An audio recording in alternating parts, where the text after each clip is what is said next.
ಯೂಟ್ಯೂಬಿನ ಎಲ್ಲ ವೀಕ್ಷಕರಿಗೆ ಈ ಪುಟ್ಟ ಕಲಾವಿದ DN ಅಶೋಕ್ ಮಾಡುವ ನಮಸ್ಕಾರಗಳು. ನನ್ನ ಬಹುದಿನಗಳ ಆಸೆ ಒಂದು ಯೂಟ್ಯೂಬ್ ಚಾನಲ್ ಮಾಡಬೇಕು ಅನ್ನೋದಿತ್ತು. ಅದು ಈ ದಿನ ಈಡೇರ್ತಾ ಇದೆ. ಪ್ರಥಮವಾಗಿ ನಾನು ನನ್ನ ಯೂಟ್ಯೂಬ್ ಚಾನಲಲ್ಲಿ ನಮ್ಮ ಯುವಜನತೆಗೆ ಒಂದು ಆದರ್ಶ ಆಗುವಂಥದ್ದು ಮತ್ತು ಯುವಜನತೆಗೆ ಪ್ರೇರಣೆ ನೀಡಿರುವಂಥ ಸಾಧಕರ ಇಂಟರ್ವ್ಯೂಗಳನ್ನು ಮಾಡಬೇಕು ಅನ್ನೋದು ನನ್ನ ಉದ್ದೇಶ ಆಗಿತ್ತು. ಯಾವುದೇ ರಾಜಕೀಯ ಆಗಲಿ, ಕಲಾವಿದರಾಗಲಿ, ಸಿನಿಮಾ ಕ್ಷೇತ್ರ ಆಗಲಿ, ನಾಟಕ ಕ್ಷೇತ್ರ ಆಗಿರಲಿ, ವ್ಯಾಪಾರ ಕ್ಷೇತ್ರ ಆಗಿರಲಿ, ಯಾವುದೇ ಒಂದು ಕ್ಷೇತ್ರದಲ್ಲಿ ಹೆಸರು ಮಾಡಿರುವಂಥ, ಸಾಧನೆ ಮಾಡಿರುವಂಥ ಒಬ್ಬ ಕಲಾವಿದರನ್ನ ಪರಿಚಯ ಮತ್ತು ಅವನ ಸಾಧನೆ ನಮ್ಮ ಯೂಟ್ಯೂಬ್ ಯುವ ಹೃದಯಗಳಿಗೆ ಪ್ರೇರಣೆ ಆಗಲಿ ಅನ್ನೋ ಒಂದು ಉದ್ದೇಶದಿಂದ ಈ ಕಾರ್ಯಕ್ರಮವನ್ನು ಪ್ರಾರಂಭ ಮಾಡಬೇಕು ಅಂತ ಇದ್ದೀವಿ. ಮತ್ತು ಇಷ್ಟೇ ಅಲ್ಲ, ನನ್ನ ಈ ಯೂಟ್ಯೂಬ್ ಚಾನಲ್ನ ಮುಂದೆ ನಮ್ಮ ಯೂಟ್ಯೂಬ್ನ ಎಲ್ಲ ವೀಕ್ಷಕರ ಮನೋರಂಜನೆಗಾಗಿ short films, comedy, tragedy, sentiment ಮತ್ತು ಯಾವುದೇ ಥರದ ಮನೋರಂಜನೆ ಕಾರ್ಯಕ್ರಮವನ್ನು ಇದರಲ್ಲಿ ಮಾಡಬೇಕು ಅನ್ನೋದು ನಮ್ಮ ಉದ್ದೇಶ ಆಗಿದೆ. ಪ್ರಥಮವಾಗಿ ನಾವು ಈ ಸಾಧಕರ ಸಾಧನೆ ಅದು ನಮ್ಮ ಯುವ ಜನತೆಗೆ ಪ್ರೇರಣೆ ಆಗಲಿ ಅನ್ನೋ ಒಂದು ಉದ್ದೇಶದಿಂದ ಪ್ರಾರಂಭ ಮಾಡ್ತಾ ಇದ್ದಾವೆ.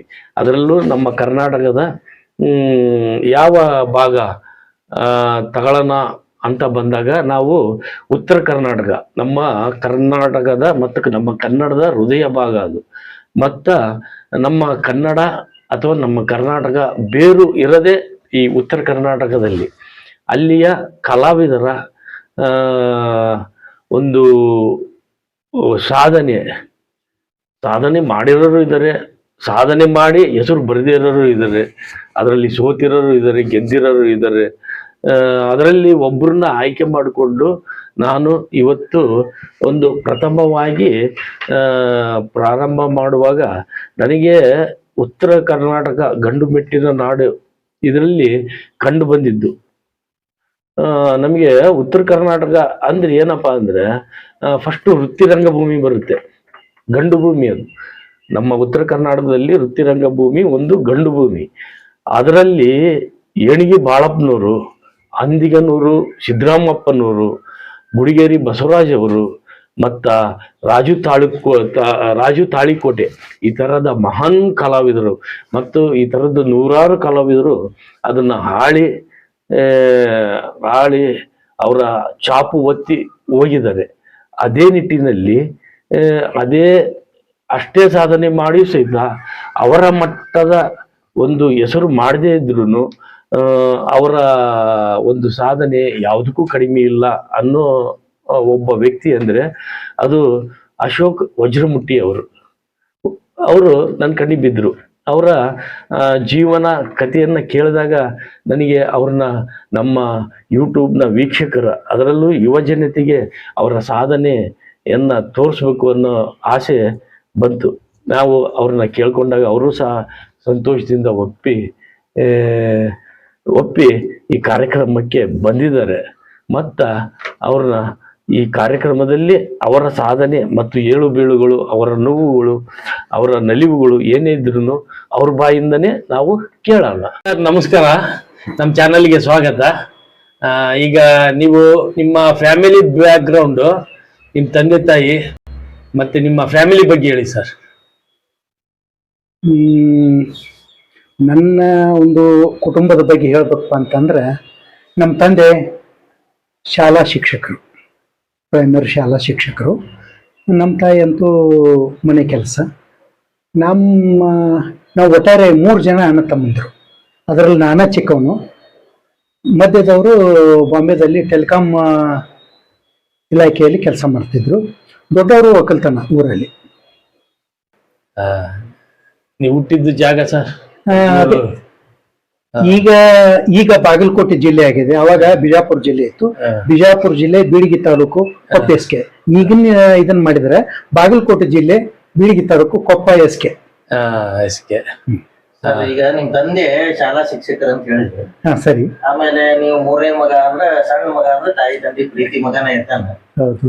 ನಿಮ್ಗೆ ಈ ನಾಟಕ ಹೋಗಕ್ಕೆ ಅವರು ಸಪೋರ್ಟ್ ಮಾಡಿದ್ರ ಅಥವಾ ಬೈದ್ರ ಏನು? ಇಲ್ಲ ಇಲ್ಲ, ಅದರ ಬಗ್ಗೆ ಅವರಿಗೆ ಸಂಪೂರ್ಣವಾದ ನನ್ನ ಇದನ್ನ ಹೇಳಿದ್ರು ಅವರು.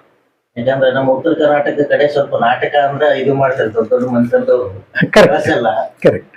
ಆದ್ರೆ ಅದು ಎಲ್ಲಿವರೆಗೆ ಇತ್ತಪ್ಪ ಅಂತಂದ್ರೆ, ನಾನು ಹೈಸ್ಕೂಲ್ ಮಟ್ಟಕ್ಕಿದ್ದಾಗ, ಹೈಸ್ಕೂಲು ನಾನು ಕಲ್ತದ್ದು ರಾಮದುರ್ಗ ತಾಲೂಕು ಹುಲ್ಕುಂತು ರಾಮಲಿಂಗೇಶ್ವರ ಹೈಸ್ಕೂಲ್ ಅಂತಿತ್ತು. ಅಲ್ಲಿ ಒಂದು ಈ ಗ್ಯಾದರಿಂಗ್ ನಡೆದಾಗ ಅದರ ಇದನ್ನ ಮಾಡ್ತಾ ಇದ್ರು, ಪ್ರಾಕ್ಟೀಸ್ ಮಾಡುವಾಗ ಅಶೋಕ ನೀನು ಯಾಕೆ ಏನು ಮಾಡವಲ್ಲ ಅಂತೇಳಿ ನನ್ನ ಗುರುಗಳಾದಂಥ ಹುದ್ದಾರ್ ಸರ್ ಕೇಳಿದ್ರು. ಇಲ್ಲ ಸರ್, ನನಗೆ ಅದ್ರ ಬಗ್ಗೆ ಏನೂ ಇದಿಲ್ಲ ಅಂತ. ಸುಮ್ಮನೆ ನೀನು ಇನ್ನೂ 3 ದಿನ ಟೈಮ್ ಐತಿ, ನೀನೇನಾದ್ರೂ ಮಾಡಬೇಕು ಅಲ್ಲ, ಎಲ್ಲ ಇದ್ರೊಳಗೂ ನೀನು ಮುಂದಿರ್ತೀವಿ ಅಂತಾದ್ರಾಗ ಯಾಕೆ ನಿನ್ನ ಕಲೆ ತೋರಿಸ್ಬಾರ್ದು. ನಾನು ಮನೆಗೆ ಬಂದು ವಿಚಾರ ಮಾಡಿದಾಗ, ಓ ಸಿಂಧೂರ ಲಕ್ಷ್ಮಣ್ ನಾಟಕ ನೋಡಿದ್ನಲ್ಲ, ಅದನ್ನ ಏನೋ ಒಂದು ಮಾಡಿದ್ರಾತು. PB ತುತ್ತೂರಿಗೆ ಅವರು ಸಿಂಧೂರ ಲಕ್ಷ್ಮಣ್ ನಾಟಕ ನೋಡಿದ್ನಿ. ಅದು ನೋಡಿದಾಗ ಸರಿ ಏನೋ ಮಾಡಿದ್ರಾತು ಅಂತ ಹೇಳಿ ಅದನ್ನೊಂದು ನಾನು ತಲೆ ಇಟ್ಕೊಂಡು ನಾನೇ ಏನೋ ಒಂದು ಇದನ್ನ ಮಾಡಿದೆ.